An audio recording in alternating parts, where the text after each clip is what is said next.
What makes you think you can teach people how to do things on the internet? Who do you think you are, trying to compete with people way more talented than you are? Why should anyone care about what you're doing or saying or creating? Why are you telling illustrators how to improve their portfolio when you don't even have one of your own? These are just a few of the questions I ask myself on a regular basis. Any of them sound familiar? Today we're talking about the imposter phenomenon. I'm James, a massive imposter, and I help illustrators build their careers. I've called it the imposter phenomenon instead of imposter syndrome for a very good reason. My friend George, who's a professional coach and somebody whose opinion I deeply respect, sent out a newsletter a few months ago that enlightened me on the history of imposter syndrome, something we've probably all experienced, and if we haven't, we definitely know somebody who has. George and I met doing stand-up comedy in London. Just a couple of imposters trying to make people laugh. Never have I felt more like I didn't deserve to be there than when I was standing on stage with a microphone in front of a room full of strangers. If you think posting a video on Instagram is hard, try doing stand-up and that'll really put things into perspective.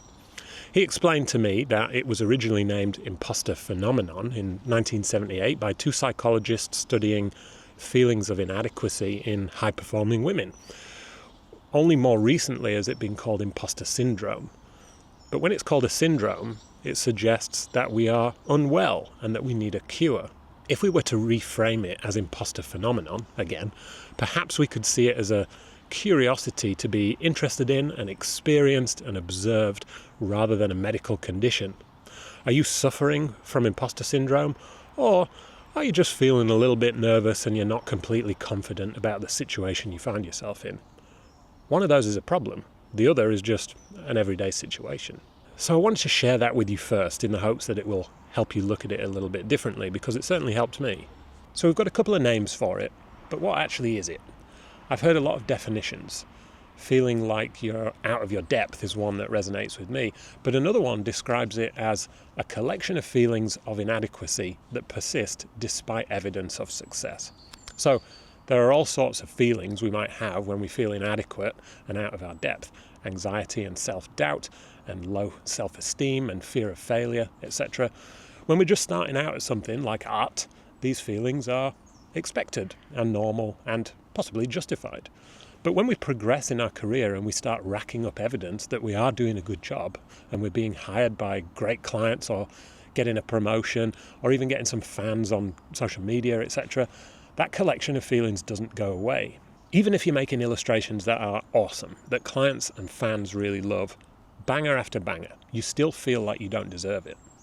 Here's a possible reason why. Early in your career, most of what you produce is not very good, whatever you're doing. But eventually, you'll produce something that is good because you've had a lot of practice. But other people, looking at your body of work, will still see most of it as not very good.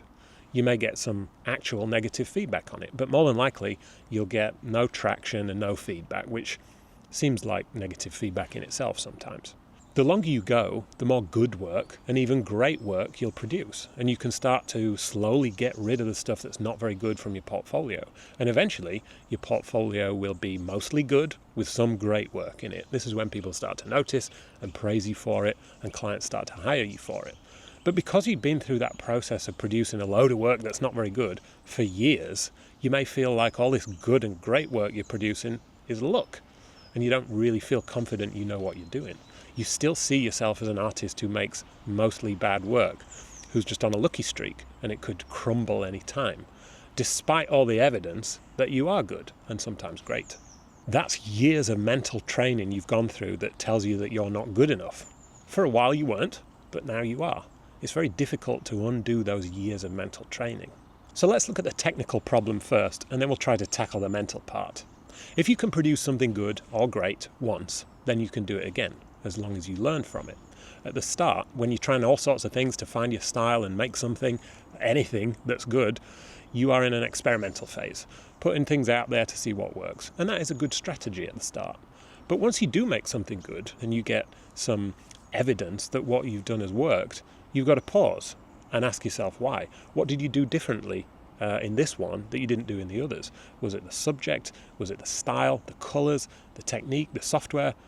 Probably a combination of several factors, plus your consistent practice over time. That doesn't mean you should stop experimenting, of course, but now you have a clue as to which direction might work well for you, and you can lean into it and test it out more thoroughly. You transition from luck into something more repeatable and controllable. I'm not suggesting you turn your creativity into a scientific formula, but if you do your best work in the mornings, continue to do that. If you need uninterrupted deep work time, do more of that. If you come up with a lot of ideas while you're out walking, go on more walks. Notice what works and do more of it. As for feeling out of your depth, I actually think that's a pretty good place to be, honestly.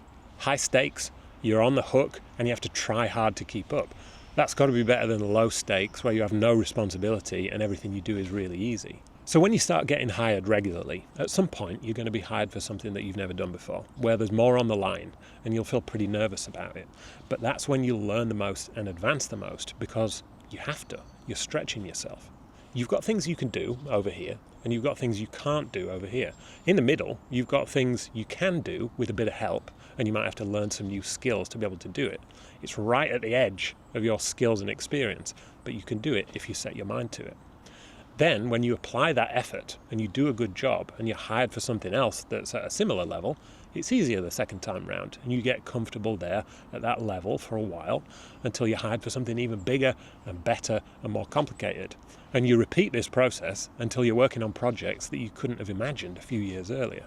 Because you go through this process over a long time and it happens gradually, you don't notice the leaps you've made in your skills and abilities. You still feel like the beginner that you used to be.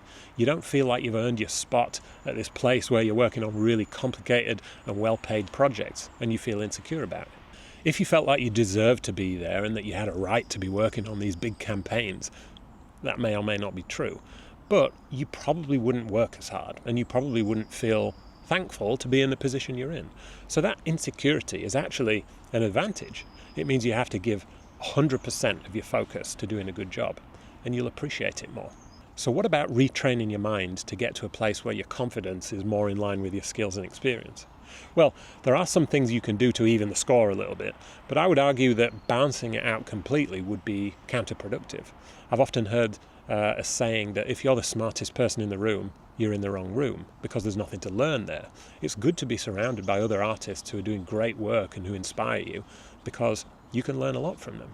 If you look around at artists you like and they're working with awesome clients and you feel a bit jealous of their skills and success, don't say to yourself, I can't do that, or I'm not good enough to work with that client. Say, I can't do that yet, or I'm not good enough to work with that client yet.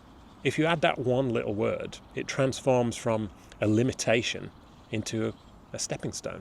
It's only a matter of time before you can do those things, or before you are good enough. Another thing that's essential is to record your thoughts and experiences of each project. Write down what you did well and write down what you could improve. Over time, you'll build up this collection of evidence of things that you are good at, and also you'll know what you need to work on. You can't keep track of this stuff in your head. Write it down. Then you can reference it anytime you want. You can look through it and see all the things that you've done well over the past year. You might notice some things that you need to work on are coming up quite often. Well, now you have a reference for what you need to do and learn, and no excuse not to do it. So, you're an imposter, and so am I, and so is everybody else. There's nothing wrong with you because you feel like you're out of your depth. It means you're pushing yourself to improve. That is admirable.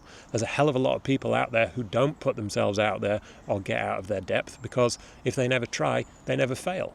Don't question yourself, but do question your skills and ideas a lot, because that's what will keep you moving forward. Actively seek out situations where you have to push yourself to do a good job and learn new things. You might not be good enough yet, but you know what? Every successful illustrator or artist or whatever else wasn't good enough at some point in the past. Now you can see that they are good enough, and great even, but they probably don't see it the same way. It hasn't stopped them though, and hopefully it won't stop you. If you like this video, you might also like this one, which is about developing a growth mindset, something that's really important for having a healthy relationship with your work and your career. See you next time.